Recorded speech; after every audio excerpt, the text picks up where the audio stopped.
Coucou tout le monde, je vous retrouve pour une vidéo spéciale 3 minutes pour un coup de cœur, ce qui vient d'être le cas avec ce roman de Nicolas Zemé, Retour à Duncan's Creek de chez Gigal Polar. J'ai adoré ce roman, il y a là-dedans presque tout ce que je recherche dans un roman. C'est du roman noir, d'une ambiance waouh, très anxiogène. On est dans l'Amérique de 1990, au fin fond d'une ville. On va suivre une bande de potes. Très ambiance les Goonies, Stand By Me, Stranger Things. Voilà, deux ados, une jeune fille de 14 ans. Voilà, ils sont potes. Ils ont chacun un peu une vie spéciale avec chacun leur famille. Mais voilà, ils s'entendent plutôt bien. Il y a pas mal de... voilà, il y a un des ados, par exemple, qui décide de faire un film, voilà, avec sa caméra. Ils vont tourner dans la forêt. Voilà, vous voyez le truc typique d'ado.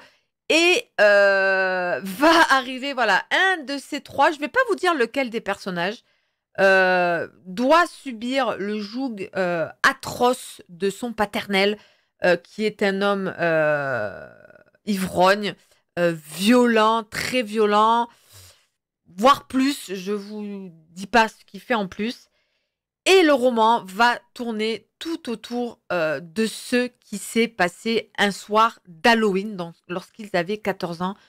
Une fucking scène va arriver qui m'a traumatisée. Autant vous dire que cette scène, elle va me rester longtemps en tête. Elle arrive vers la moitié du roman. Waouh, je vais juste vous lire une phrase pour vous mettre un peu dans l'ambiance. Voilà, il se passe quelque chose. Le père pète un câble. Je vais pas vous en dire plus. La petite sœur qui crie « Lui fait pas mal, papa, lui fait pas mal.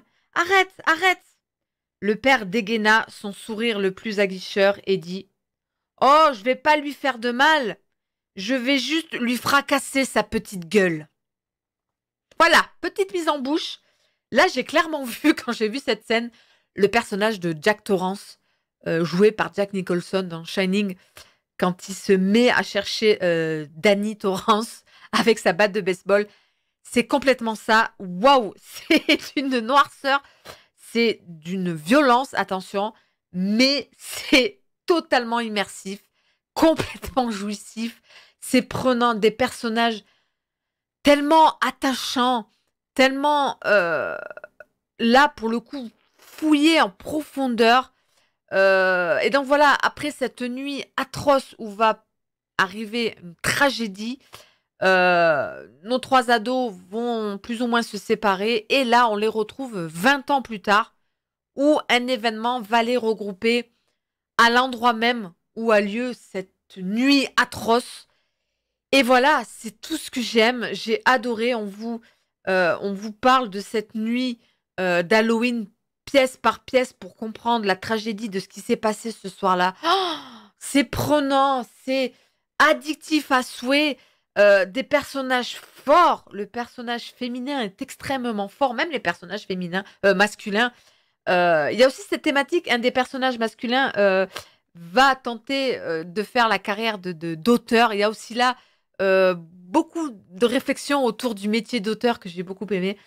Voilà, c'est super prenant, ça se lit très vite. Il fait 290 pages. Je vous le recommande fortement. Je pense un petit peu commencer à cerner ce que vous recherchez peut-être dans vos lectures.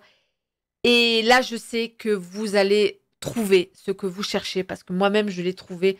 Donc voilà, je ne peux pas faire autrement que de vous dire jetez-vous sur ce roman-là. Si vous êtes là à me regarder, vous allez kiffer ce que vous allez trouver là-dedans. Retour à Duncan's Creek de Nicolas Zemmet, je sais pas trop.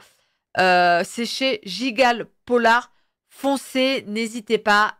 Attention, c'est noir, c'est glauque, c'est violent, mais c'est ce qu'on recherche nous ici.